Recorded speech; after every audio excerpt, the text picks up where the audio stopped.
From first hunts to lifelong traditions, we're here to honor the heritage, hear the passion, and connect through the stories that make us all hunters.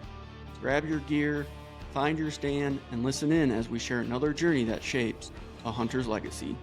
This episode is brought to you by Logic Hunt, an app designed for the future of hunting, helping you prepare with purpose and pursue with precision. We're in a different state today of Louisiana. I'm excited. I reached out to you because I saw that gator in your picture, trying to get some different aspects on the show.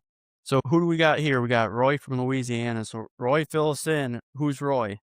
Yeah, I'm Roy Withers, avid hunter down in Louisiana, just a hardworking guy. Started out poor old country boy, whitetail hunting, turkey hunting, squirrel hunting. Started venturing out, meeting people, tit for tat thing. I've went hunted all over, giving people and receiving from people. You never know what you have to offer that somebody else don't have to offer. It has brought me from big dreams. I didn't like to go hunt elk. I went and hunted elk. And I met a guy up in Alaska, ended up in Alaska up there, elk hunting, moose hunting, going back up for a grizzly bear hunt this year. Really? Yeah. Dude, that's awesome.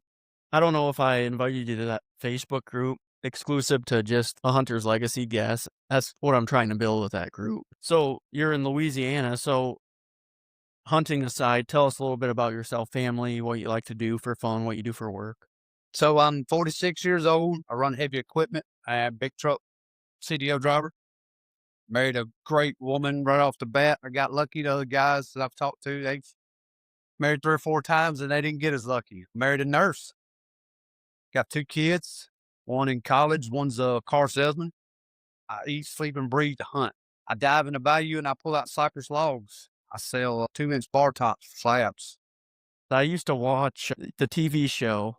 X-Man, Shelby. Yeah. Okay, fill us in. So you're in there pulling cypress and you're making some bar tops. So it kind of started out. I've done the alligator nuisance hunting here for years. I was in these swamps and bayous and I'd see these logs. I said, man, I'm going to remodel my house with this wood. So I got it out, started pulling wood, started remodeling my house inside, outside, and just found a market. That's kind of how I fund my out of state hunting. I saw a picture on Facebook. You had a truck full of logs. Is that what you're doing with those logs? Or is that something else? That may have been the slabs I've used for the deer stands. If you've seen some, they was like 2 inches thick and about 24, 28 inches wide. That would be them. I gotta look. I'm questioning myself. I think on my Facebook page was a big pile of wood on there. That's what I build the deer stands out of. I build 25, 30 stands a year. We're getting into some good stuff here. So you're pulling these cypress out. What are you doing with them? Are you reselling them? Are you building like you? I try to sell them, and I do eventually, but I have to sell them a lot cheaper than what I would if I built something out of 'em. So just say I took a log that was left in the swamp and it's say it's 30 inches diameter, 60 foot long, and I cut it in 12-foot sections. If I go and build somebody a bar top, I'll triple my money out of it versus cutting in 2-inch slabs and then selling it to a log buyer. Then it gets distributed. A lot of it goes up north. They build entertainment centers, tables. I know you see familiar with the epoxy, the river tables and stuff. They do a lot of that with it. So when it goes into the water and stays all these years, it petrifies and actually pulls color. You can't mimic the stain color that has been pulled out of the minerals in this swamp. I mean, it's just got a beautiful grain color. We can't even come close to what it looks like. I'm looking at pictures now. Some of that stuff's pretty cool. When you finish them, are you using like a Rubiette monocoat? Is that what you're doing? Well, no, it's a soft wood, so I'll pour epoxy over the top of it to where it makes it durable. Not everybody wants to set a glass down. A lot of people at a bar, they want to drink a drink, slam a drink down. They want another one. So that clear coat epoxy will finish it off to where you could pretty much, I say, tap dance elephant on it. It's hard. Is it like I'm used to like the thick pour? Is it closer to a boat epoxy where it kind of soaks in and just solidifies the top quarter inch or something? This kind of puts a glass coating over the top of it, and it's hard. It's something like that acrylic gets real hard on it. Yeah, I'm looking at pictures. I started that probably 10 years ago, and it just kind of went. You never know what somebody wants until you got it and they want it. I've had people come and they want a piece of wood but they don't really want it, or you don't really want to sell it, but they want it, and it's never no telling what they will pay for it. I should put you in touch with one of my partners. He does a lot of the pedestal stands and stuff like that. That's all he does. I don't know if it'd be cost effective for him to do cypress or not. I've got now to where I don't pre-build anything and then ask somebody to buy it. If you get somebody that says, "Hey, can you build this?" Yes, I can build that, and they will pay more for it on the end. Not trying to beat anybody out of anything, but it's kind of a demand thing. If they want it, they're going to pay more for it. Then, hey, it's cool, and I would buy that if that made sense. It probably wouldn't benefit you to just sell him lumber. Maybe he doesn't even want it. I should look into doing some. A lot of people started hunting with, they kind of come through wood. People come in, a lot of big duck hunters like to put in their lodges. I'm not much on duck hunt, but most duck areas has got big buck areas, if that makes sense.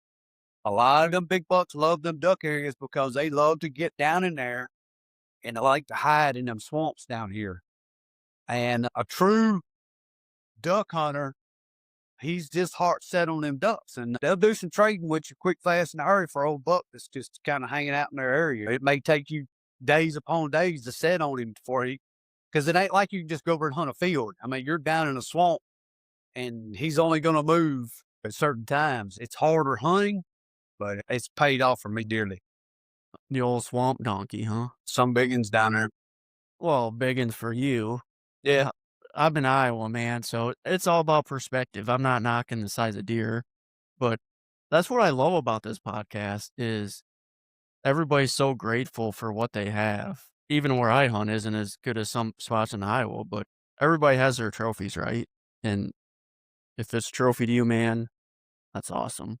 I tell people that a lot of them get in this pissing contest over these inches now, and I've killed some really big deer.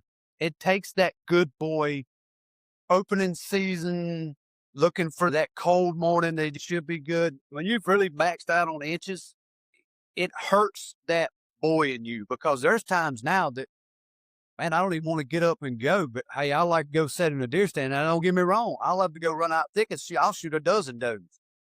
You want to go lay them down, you could do that. But that go sit in a tree, hanging outside that tree for 4, 5, 6 hours, man, and drizzling rain. It's there when it's rut because it's never no telling, but it takes that inner hunting night of you. I say that because I've killed 160, 170-inch deer. I know they're not in my area because, I mean, I monitor them all year long in the areas that I get to hunt. It's a never ending process for me. It's a steady, and it's bigger to me to dissect these deer on what they're doing and how they're growing than it is to me to hunt them now. And that's a total different aspect of hunting. A lot of people don't really get that, but I tell people, hey, you want to chase some inches until you topping out in them inches, and then it's a different mindset. And then you end up, I mean, you chase a moose up in Alaska somewhere. So every man's to himself. A trophy is a trophy, no matter if he's a 4-point or a 6-point. If that was a trophy to you, he's a trophy to you, not 180-inch deer. Where'd you get these 160 and 170-inch deer at? Here in Louisiana, I've killed a 175, a 166, several 40s and 50s. Here I was talking crap, man. Those are big boys. I can flick you some pictures here in a little while. Man, that's pretty impressive. I got to hunt a big deer. My wife, she wanted a Black Friday shop that weekend. So I put my buddy in her blind. Public land. He smoked him. 184-inch deer. They tried all they could do to give us tickets behind it, but luckily the landowners beside us, he had the deer on camera. They tried to say he come out of a pen and everything else. He didn't. The landowners beside us, they had pictures, so they come forward with it. It was kind of congratulations after that. When you kill a big deer in Louisiana, you'll make a lot of people mad. Is it just your area or is all of Louisiana kind of a sleeper state? In your crop areas, it's some really good deer. You got a lot of pine hills areas where you may see 40s, but that's big for their areas. A lot of you big guys, you farmers, after they've passed on, the younger guys are not farming it, so they went into these CRP fields and protein feeders all year long. It's really producing. Once they started 5 year and plus, really started seeing some big deer in the last 10 years. How many bucks can you kill in Louisiana a year? 3. What do you think of that? Is that too many? I would like to do a horn restriction, at least like Kansas, like an 8-point or better. Mississippi started a horn restriction. You're starting to see better deer over there. But that goes back to if that's what you want to harvest and that makes you feel good, that is. Not everybody gets to see good deer because not everybody is in the crop lands like I am. I'm looking, just looking at some record books. So Tyler Jordan shot a big one there, huh? He just killed our state record, and that's not far from me. But I think he was a little non-typical though. I think with his deductions, they done a Gross score 203, potentially setting a new typical record. that was right next to a game reserve, a lot of public land right beside it. That's all like the Delta. They come in and bought up a big portion of that land in there. They started A structure protein feeders all year long, and they've really been producing some good deer. Who bought it? Jordan's? The Jordans. They own a lot of land inside the Mississippi levee along the Mississippi River with the acreage, but it's some prime land. But so years ago, whenever that land all flooded on the backside of the levee, lawmakers, two were landowners over there. So when that Mississippi River flooded and all your big deer come out of that region there, they shut down the whole deer season, everything east of that interstate to where you couldn't hunt it. A lot of people was not fond of that. You got people that live close to that land. It's just a poor boy like me that just dreams about the big deer coming over that levee. When the Mother Nature pushed it out, it shut the season down. Now, a lot of people don't agree with that. That was wrong on my end, but it was a slaughtering. There were just so many hundreds of deer just standing, didn't have a place to go. Once they come out, there was no crops. It was only strips of land in between, like small strips, and it was lots of deer. So explain that again. So next to the river is where all the cover is. And then the further you get away from the river, there's less cover. So when it flooded, it pushed them out away from the cover. Yes. So whenever the water came up and pushed them out of that big timber on inside the levee system, whenever all them deer had to come to the levee and outside the levee, they come into where the crops were at. There's nothing but thin strips of woods in between all the squares of crops.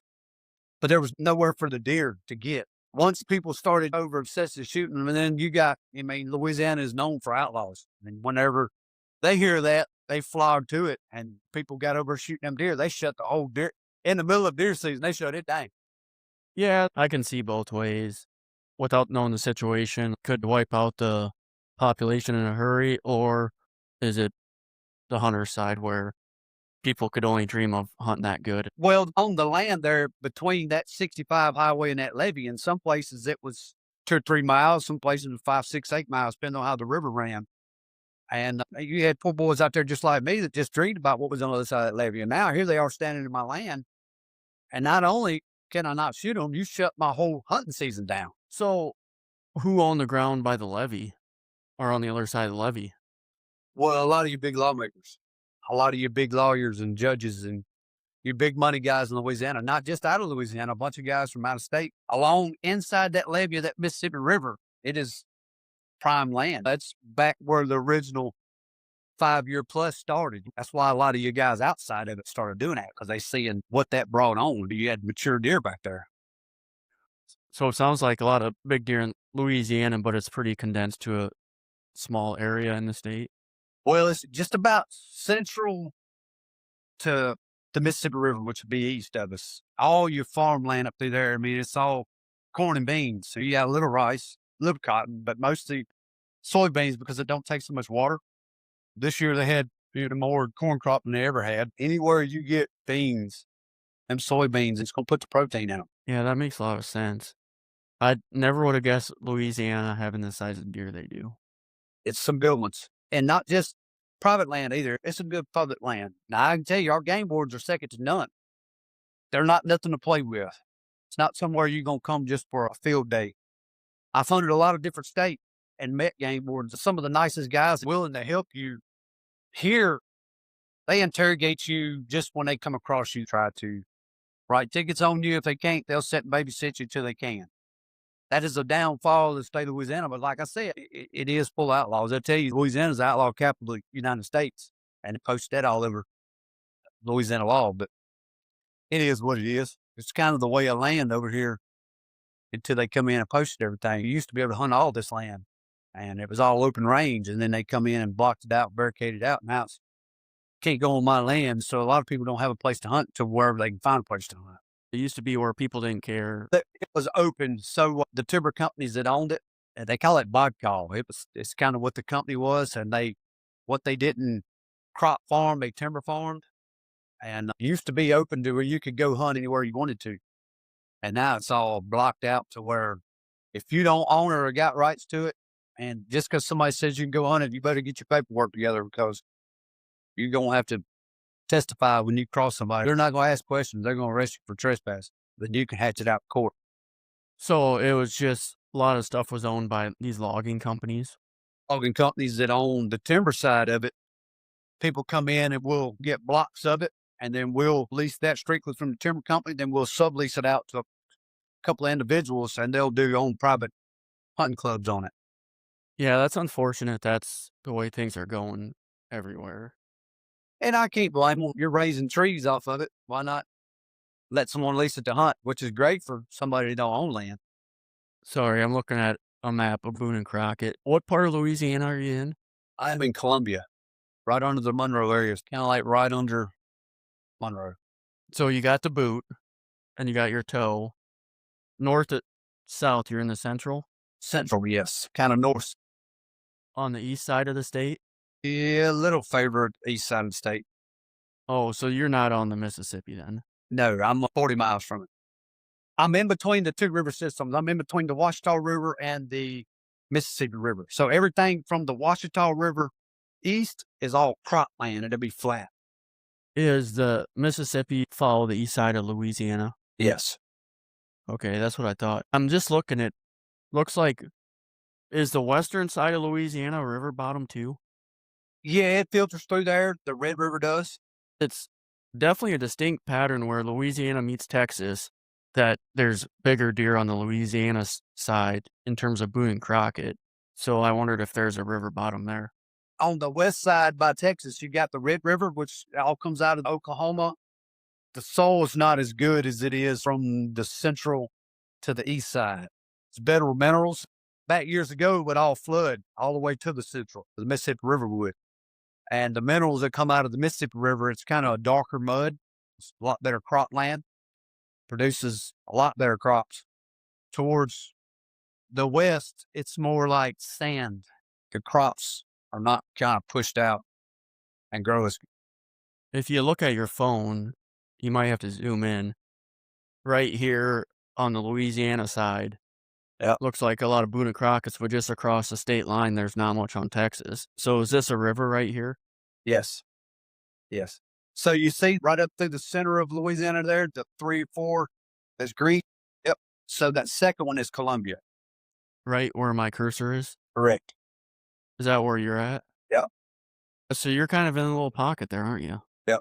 And everything east, some good deer killed through that direction. When you look at this, Arkansas has got a couple of counties that are just killer, aren't they? Right on the Yeah, you just gotta know where to hunt. Yeah, along the Mississippi all the way up, man. It's good stuff, isn't it? Yeah.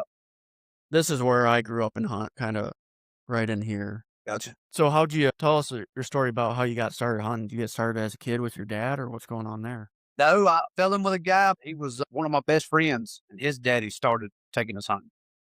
And I started coon hunting. That was our big thing back then. And we coon hunted. Man, it seemed like that's all we'd done when we was kids, train coon dogs and run. So years go on, go through my teenage years, chase women, get, I guess, probably 22, 20, right to that area. My sister married a guy from this area, and he was one of the wildest rednecks you ever met in your life. He was just one of them live off the land kind of guys. And when I started running with him, he instilled how to hunt. I always wanted to hunt. Now, don't get me wrong. I love hunting, stuff like that. We'd run dogs back when we was young. But until I got in my late teens through my 20s, that's really where it was a total different how to hunt. It was really to go live in the woods. We would go pack in and we would go camping woods for a week at a time. We would come out, we'd solely eat. We'd go in with just a little bit of groceries. And most of the time by boat, we would go up these river systems and start camping and hunting. That wasn't just what he'd done for the springtime that was coming to where he'd have food. He'd done that all year long up until it was too hot to hunt.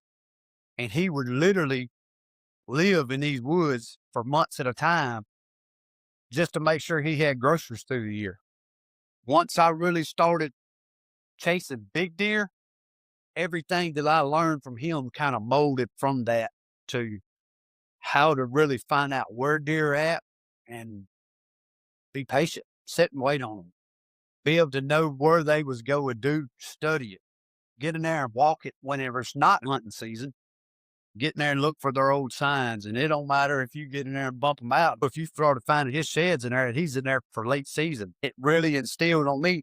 Then it kind of come a pissing contest between some buddies. And man, we started trophy hunting against each other. And that was actually sad if you look back on it on a kind of person I am now on versus what I was back then, because back then it was more just about killing, which is sad. I've been whooped out by the good Lord above many times by not doing right, but it kind of molds you into who you are today. I mean, if you look back on it that way, that's the way I try to be able to deal with it. Yeah, looking back to my younger years, you mentioned pissing contests. I think it's just a young guy thing, right? Well, anytime that you kill or you harvest good deer consecutively, you'll get that jacket. Now, I'm not going to say I didn't ever live up to that jacket, but I've had people tell me stories that I really didn't do. They think they're talking about somebody else and never know they're actually talking to the person they're talking about, and start telling these stories about harvesting all these big deer. And, oh, he went and shot them spotlight in the night. Just harvesting these deer. I had a job that I could actually hunt all year long. So whenever, once bow season started and it come to a rest and muzzleloader started, I would pick and choose my days on what I wanted to hunt. And then when it got closer to rut, I would all but quit work. I would use my vacation time and use it all the way around to right before the deer's antlers fell off. And you take somebody like that that actually dissects them and puts his time in it, he almost cannot help but harvest good deer. Piss people off. People get jealous, man. If you shoot a bigger deer, they just want to find an excuse for why you killed that big deer. I do a thing now where I take youth and veterans hunting. I put them on good deer and let them harvest really great deer. Oh, you got some big ones. My 175 that I killed out of Louisiana. That's a stud. Yeah. That's what sent me elk hunting. Elk hunting, how does that work? Once I harvested a deer that was bigger than anything I ever harvested, and I knew that I wasn't going to harvest anything else, my wife is like, so what do you want to do now? I mean, where do you want to hunt? So me and her started doing anniversary hunt. First hunt we went on, we went to Alabama, to Western Belt Lodge. It was a really great place. So that was our first anniversary hunt. Then we ended up, it was like, where do you want to hunt now? So we ended up in Utah on elk hunt. But yeah, people don't like seeing other people shoot big deer, do they? No, they'll sure get pissed off. That's too bad. Instead of bringing everybody together, everybody. You know, and myself, man, I take people hunting. I've had people that get pissed off just because I didn't take them. And I would have took them rather than just being pissy. Yep. But yeah, that's too bad. So you like to take kids and veterans hunting? Is that what you said? Yeah, I didn't have anybody to take me hunting when I was a kid. My mom and dad split when I was a lot younger. We started doing the youth at church. And a lot of youth up there that's never had anybody take them hunting. They don't have a dad, several of them. So I started picking one and giving him something initiative to work for. Hey, look, if you're good this next couple of weeks, I'll bring you hunting. That's kind of where that started at. I had a couple of different ones. There was really troubled kids. They really didn't have nothing that they thought that they was looking forward to. So that kind of give them something to strive for. And it started making a difference dealing with their parents. And one of them was actually one I'm speaking of now. He was being raised by his grandparents. She came to me. She was like, I don't know what she done, but he's like a different child. I said, well, he wanted to go hunting. And I told him, you're getting in trouble in school. You're getting suspended. I'm not going to take you hunting. You're getting in trouble in school. So I tell you what you do. You give me 2 good weeks and I'll bring you over there. I had some brought in about 60 yards. He had never shot a gun, so I had to teach him how to shoot a gun. And I brought him over there. I told him, I said, first deer steps out, now it's yours. And it was a big old cow horn spike that he needed to be culled out. And he smoked down on him. And I'm going to tell you what, it was amazing. That was the first one that I ever had taken. Then he told one of the other buddies in there, and I brought another one that year. Me having a teenage daughter, I brought her up hunting, and she's harvested better deer than most of the boys that she ever dated. She started bringing her friends hunting. That was the first 2 years there. And then I had a veteran friend of mine. He wanted some deer meat, and he was kind of in a, I call it in a clam. He was kind of all to himself. He really wasn't doing much. And I told him, I said, man, I said, why don't you come out here and go hunting and shoot your deer? On my side, it's the Chris Kyle thing. Oh man, don't do that. But the guy was truly a great guy. A lot of the people that I was telling I was going to do this, they was, oh, don't do that. Don't do that. Be careful. I took the guy hunting. He was a great guy. He was very thankful for it because in the time of his deployment, he had lost his wife, his family are distant from him. He started drinking real bad. And it really didn't, he didn't have nothing to do. All he done was take the medicine they give him and he started drinking bad. So whenever I took him hunting, it kind of gave him a different, hey, that's something I can start doing. So then that was my first veteran. And then since then, I've probably took probably 10. And it's really an enjoyment to be able to give back to somebody else because not everybody gets to do what I get to do. How old were these kids? 11, 12, 13, right up through that area. That's a fun age to take them. So you take them once and shoot a deer, or these kids continuing to hunt, or what? So the first guy, Matthew, he's hooked. I think he's probably 17, 18 now. And we still in touch with each other. He calls me. He's working with Pawpaw now, so he's pretty in on it. A couple other kids, they just kind of come through and never really reached back out to them. And the other two that I'm speaking of, they had moved off, and I really was sitting here talking to you about it. I should reach back out to them, see how they're doing in life and where they're at. And I've been speaking to them a couple of years, but I guess I'm just kind of curious because if they don't have the access, are they still able to go hunting, or what the deal is there? well, they was more city kids, so I doubt it. But something like that is it's kind of like just plant a seed. I try to tell people all the time, I'm not a perfect person, but I try to show somebody gratefulness before I got saved. I didn't do that to other people. I was angry and hateful. Now, when I come across people, and not saying I do it all the time because I still got a bad attitude on disrespect, but I try to plant a seed even with somebody, especially somebody that I know that they're showing that they're lost. I try to just speak kind to them. I'm pretty big on giving back. Like I said, I didn't have much when I was a kid. I didn't have a father mentors. My mother raised 5 of us. Whenever I see somebody in need, I love to buy breakfast in the morning for people and not nothing in return, but other than God bless you. You never know what that done to somebody. And sometimes you never get to know, but sometimes you come across them. I had a guy reach out to me a couple months back, looked me up on Facebook, and he started telling me about me helping him. I really didn't understand it, didn't remember it because I do for so many people until he really got in depth on me talking to him and the way I left out of there. I really didn't remember him until me and him started in a depth conversation of who he was and where I was at when I helped him.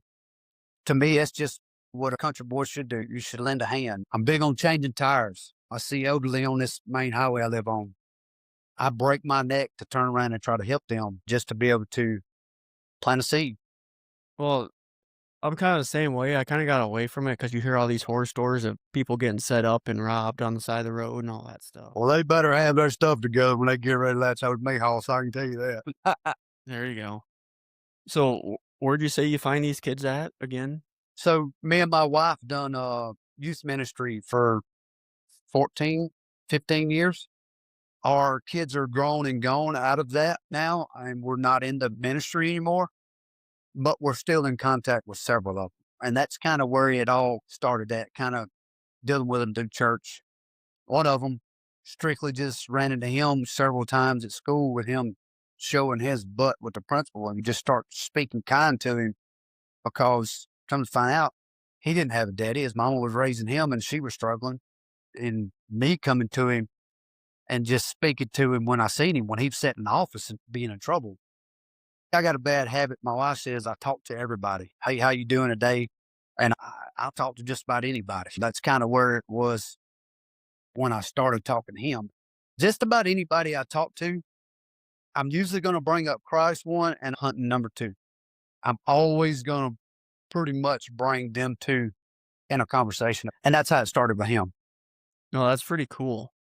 So you got kids your own about the same age? Yes. How old are they now? My daughter is 20 and my son is 25. Do they still hunt? My daughter, yes. She's actually raising her first child now. Her fiance is a big duck hunter. And once she got hooked on that, don't get me wrong, Daddy's got a big one on camera this year and she's dialing in for him. She's ready to come put some hours in on him. But like I said, she's done killed some really great deer. So that going out there and it's not a show enough shooter, she's not coming to put time in on him. But you can rattle them duck calls, throw that duck bag up, son. She's ready to leave. Louisiana probably has some of the best duck hunting in the country. It comes and goes, comes in waves. Along that corridor there of that fly zone, duck hunting has picked up so much and it's a real big money industry. All these farm crops above us now are like duck sanctuaries. They're planted, they're flooded. It used to be they flew all the way down to the waters of South Louisiana. Now, all your crop fields are flooded all the way up above us. You got stuck off Arkansas there, and that's their biggest revenue. Everything there's flooded. If it's not a house, it's flooded for ducks. That's pretty much the way it is in that South Arkansas. What do you mean flooded? So they pump the fields. They got levees around the fields and they pump the fields. You're about 2.5 foot deep. They're planted with millet for the ducks and it's duck blinds in every turn row over there that's buried in the ground. It's a big ordeal now. Are they setting up these levees just for duck hunting or what's going on? Yeah. So the levee system's already around them and a lot of it's all rice through that area, rice or beans. And then once they harvest, they'll down the drain for that area there and they'll pump it back full of water and they'll plant it and they'll pump it back full of water. It's something to see. I don't know if you ever rode through that area, man, but you can ride through there early to mid-January and it is so many ducks. It's like you could walk across their backs. Really? Yeah. So usually it'd have to get real cold up north to get the ducks down here. Because once they start getting Arkansas and start getting in their area, before they started flooding everything, they would kind of hang up right in there till everything started freezing up there. They got to come south because we didn't freeze. And now duck hunting's pretty big. So a lot of our ducks don't come down unless y'all got a major freeze up there. Yeah, in Iowa, they just kind of come through here and then there's probably some pretty good spots, but nothing like Mississippi or Louisiana. It's a different world than it was 20 years ago, but it's something to see them big time duck lodges up there with the amount of people cycling through there.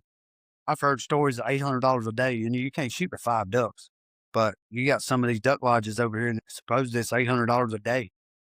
And the reason why I know that on that particular one is because I sold them all the bar tops and the tabletops. It's more about the food and the drinking and the pissing contest with the big dogs over there, mostly doctors and lawyers. I'll touch on that very lightly because I never know when I'm going to be standing in front of his courthouse one day. But yeah, it's crazy. And they can't shoot but 5 ducks a day. The $800 isn't that bad, but 5 ducks, man, that's like a matter of 5 minutes. Yeah. You duck hunt much? Very little. If I duck hunt, it's usually find a place with a bunch of good wood ducks coming in. I like to go in there and we'll roost them in the evenings right before shooting hours. And that's fun. It's not go out there and stand in the freezing cold water for 4 or 5 hours waiting on daylight because you got to get there before everybody else does. Now, once TikTok and all that got really famous and they started doing these videos, just like the Arkansas run, when they do the opening up there, it's so many people and it's just dangerous. Just say it that way. And then kids don't have respect no more with each other. It's one thing you're a grown man and you're out there and you're all trying to have fun. And we all got shotguns in our hands. And it's some horror stories you hear about things that go on. But when it comes down to 16, 17-year-old kids with no restrictions, because, I mean, it just best to stay out of that. So if I'm going to duck hunt, I'm going to go duck hunt a break somewhere that's off by itself. I'm not going to get in amongst all the people over there. For one, you're not only a swarm of people, but you're sitting in a swarm of game wardens that you don't see behind the trees or in the fields. I mean, they're just sitting out there watching you. And you're going to answer to them when you get ready to come out through that gate. I can tell you that. They can see a long ways. They got clumps of trees. It's that levee system. They'll go set up on them levee systems and watch them. You might have thought you got away with something out there. When you get to that gate, they'll show you a recording when you've done it. But Well, they probably have drones and all that stuff too now. yes, yes, and you'll hear them right before daylight. You'll hear the drones up there. They'll pinpoint where people with the flare system, and then come back and get on them. Yeah, I need to go duck hunt sometime. I just want to do it where I don't have to buy all the gear. It's like a boat. The best boat is your buddy's boat. That's The right. best duck hunting is when your buddy supplies all the stuff. Yeah, if I'm going to duck hunt, I like to go in an old break somewhere where the wood ducks are just pouring in. You got a few big ducks that's going to pour in there because they're so shot shy about landing in them fields out there with everybody. To me, the best eating duck's a wood duck anyway. And we only kill 3, but it's fun to go in there and we get 4, 5, 6 of them, and you got them ducks just flogging in there and shoot your 3 and carry on about your business. And didn't nobody lose sleep. We all had a little fun and left out of there, and everybody got to talk about what we done. And the duck about landed on the barrel or whatever. You know, so let's go to some of these out of state hunts. You said you've killed some elk and moose. Fill us in, man. For our listeners, if we're a little choppy here, we had some phone issues. We're back at the grind now, so we're back into it. I think when we left off, you were talking about, or I was asking you about your elk and moose, combining moose and elk for milk. So how'd you get set up on those hunts? Well, doing the alligator lottery hunts now, I've mounted several different alligator heads, and I wanted a moose antler. And I tracked a guy down, and he was trying to sell some antlers out of Alaska. Down here, alligator heads are pretty common. Out of Louisiana or Florida, they're not so common. I started trying to get a moose antler. I wanted to trade him an alligator head for a moose antler. Well, he didn't want an alligator head for a moose. He wanted a bottle of whiskey. So I become his friend with a bottle of whiskey, and we just started being friends. He was intrigued by a bottle of liquor, but I was intrigued by his moose antlers. He said he had never really been able to talk with anybody in the lower 48, but he wanted to say they was different people. I showed him that we're no different than him. There's kind people everywhere. Some people have a different vision of other people until they get to know them and actually kind of get to talking with them. So I find out that I can go up there and do a DIY hunt for moose. And he gives me the ins or outs. I go up, talk with him, do some ride around in the boat. I got up there on a Sunday. I went and got all my stuff from Walmart, and I took off and went camping. I went up the very first time by myself and went camping. And so about 3 days into this camping trip, I shoot a 2,000-pound animal.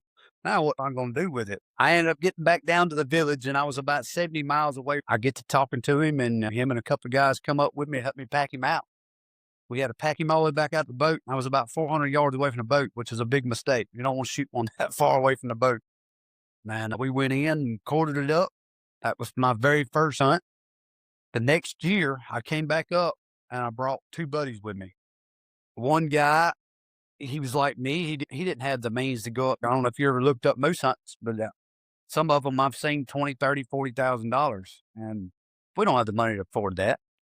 Me meeting somebody and getting familiar with the area and going up, I brought one of my buddies from down here, and another guy worked for Energy, and I took them hunting.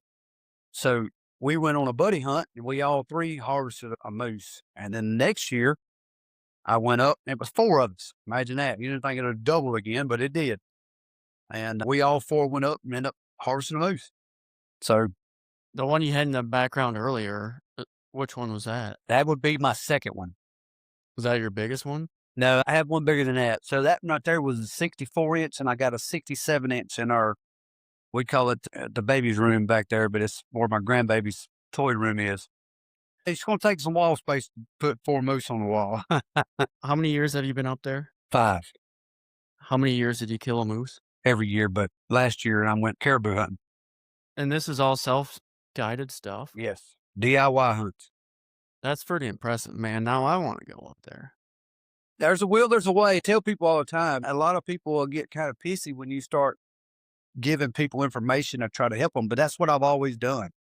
I mean, like I told you, I've always helped somebody hunt. I helped somebody just the other day. We was talking, and they've never harvested a rack buck, and I've shot many deer, but I've literally put him down with a public land area that if he'll go in there and he'll sit down and he'll do his time in there, I call it seek time. If he'll go in there and let the deer, not just anything, shoot it, he will harvest a good deer. That's something that we're watching on this year. Me and my wife was just talking about it just to see if he'll obey and harvest deer. Same thing with the moose. Some people get pissy about it.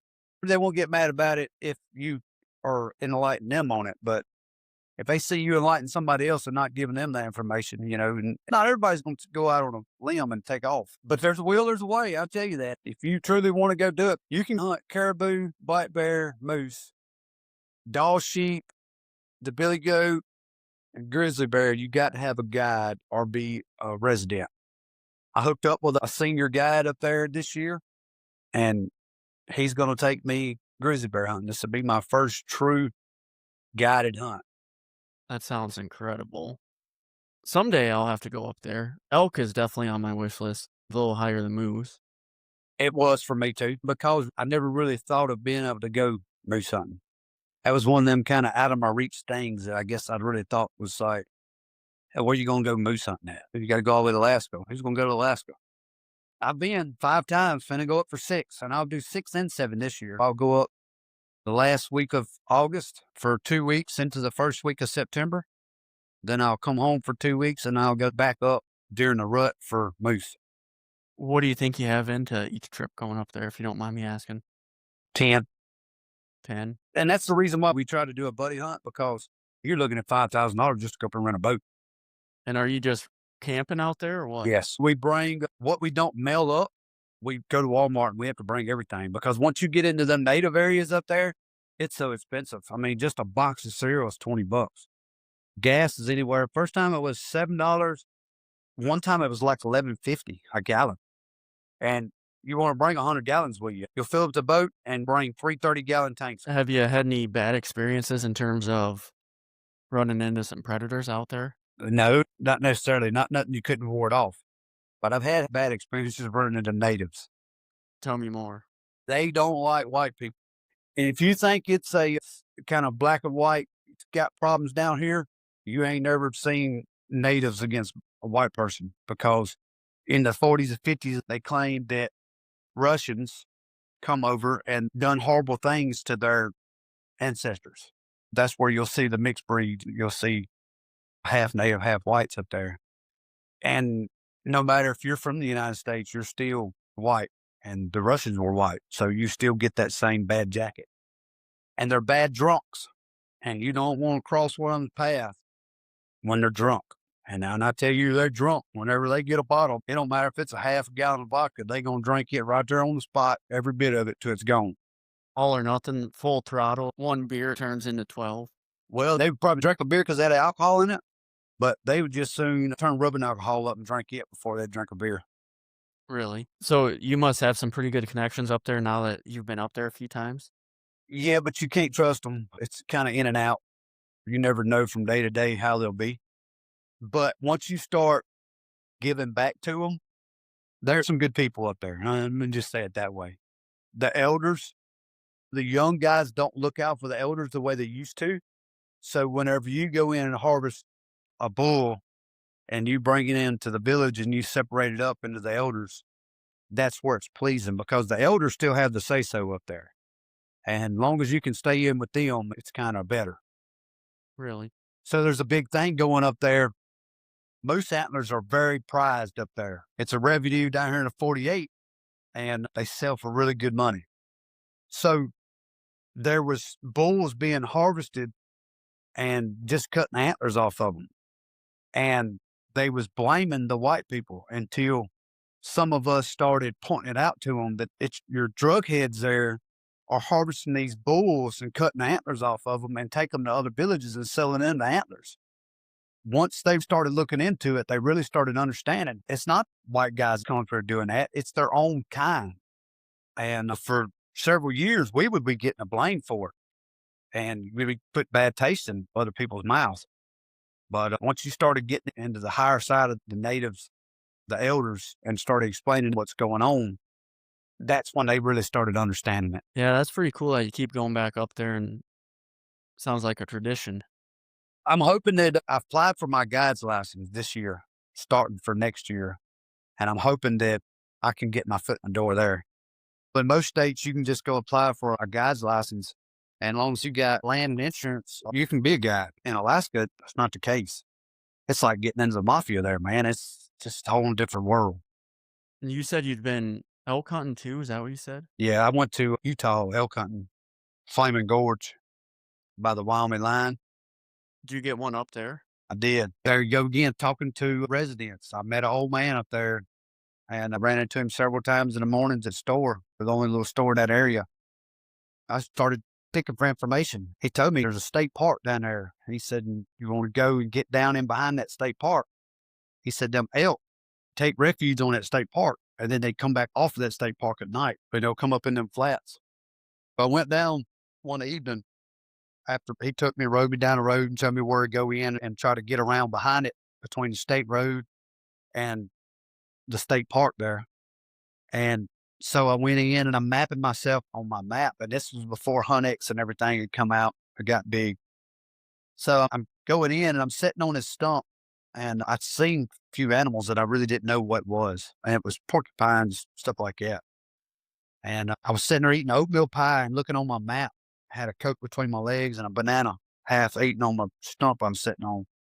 And I look up and it's a cow stepping up out of this gorge. And she come up, another one come up, another one come up, and I harvested him right there. But the problem was whenever I pulled trigger on him, he fell back down into that gorge.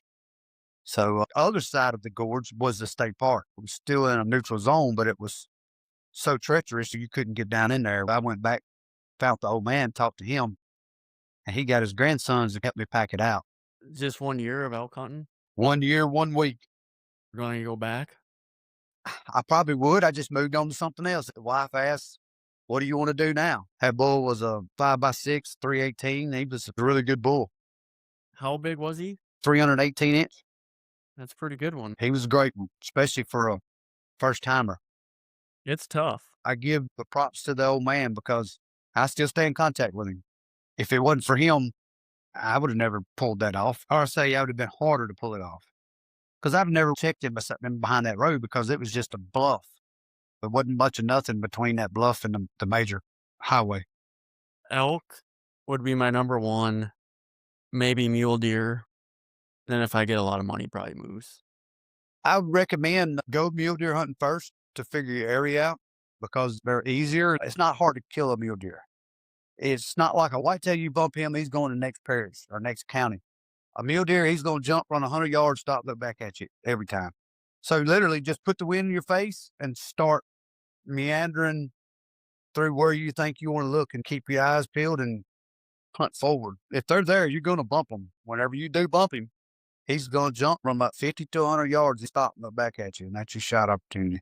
If there's any other animal you could hunt that you haven't hunted yet, what would it be? This grizzly bear is on my, well, it's be the coastal brown bear. It's on my top, but I'd like to go to New Zealand and do a DIY hunt. Any idea what you're trying to get out of New Zealand?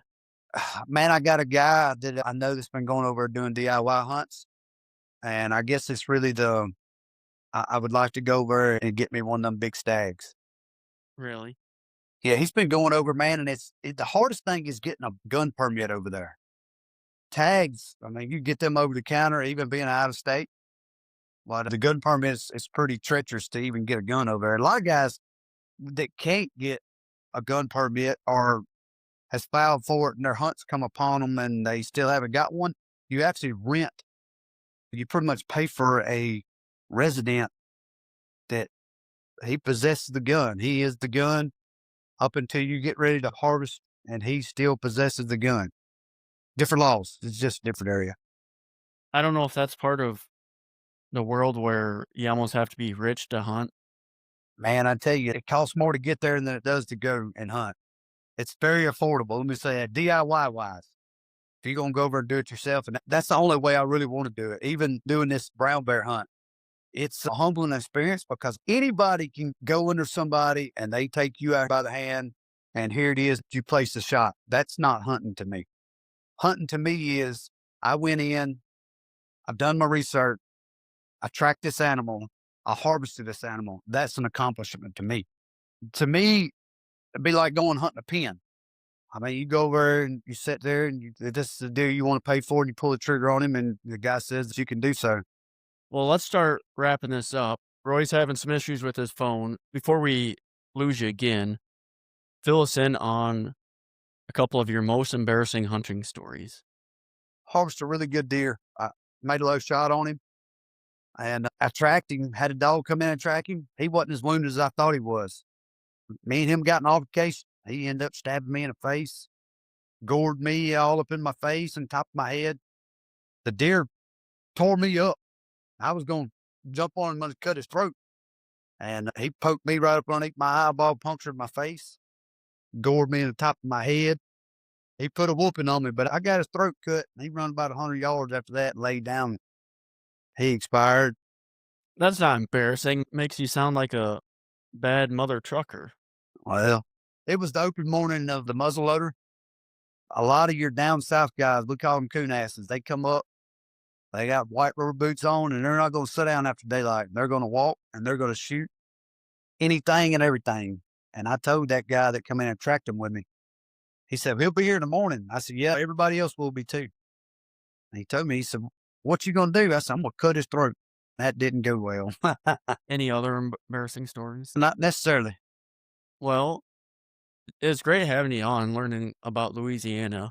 I was hoping to touch more on gators, but I think your phone's going to crash out on us. Yeah, it's going stupid. It's probably finna die out. Well, man, it's been a lot of fun. Maybe we can do it again. I got a big alligator hide right here. So you can see it. How often you go gator hunting? Well, up till this past year, we've done the nuisance alligator hunting, and you would probably go anywhere from 2 to 3 times a week. Depends on when somebody had one in a yard or a swimming pool or just wherever it may have been. But I end up giving it up. They made it to where we can't sell them anymore. You get up 2 or 3 o'clock in the morning, have to go get one out of the road. State police is calling you. You may have to drive 30, 40 miles to go get one out of somebody's backyard. It made it to where there's no money left in it. They want you to do it out of your own pocket. Several of us backed away from it and quit it. Let wild fisheries go do it. So they have gator seasons, you just can't sell them. Correct. Pointless. It's like raccoon. When I first started doing it, it was $50 to $56 a foot, anything over 10 feet. So if it was $50 a foot, you harvest a 10-footer, that's $500. Well, yeah, I'll get up out of bed and go pick up $500. Especially at $500, it may bite your arm off if you don't watch it, you know? Cool. Well, man, it's been fun. We'll definitely stay in touch, and looking forward to hearing some more stories about your Alaska trips in the future. All right, take care, bro. Thanks again for joining us on another episode of A Hunter's Legacy. Remember, hunting isn't just about the harvest. It's about the journey and the legacy we all leave behind. Be sure to subscribe, leave a review, and share this podcast with all the other hunters in your life. And if you have a story to tell, we'd love to hear it, because every hunter has a legacy worth sharing.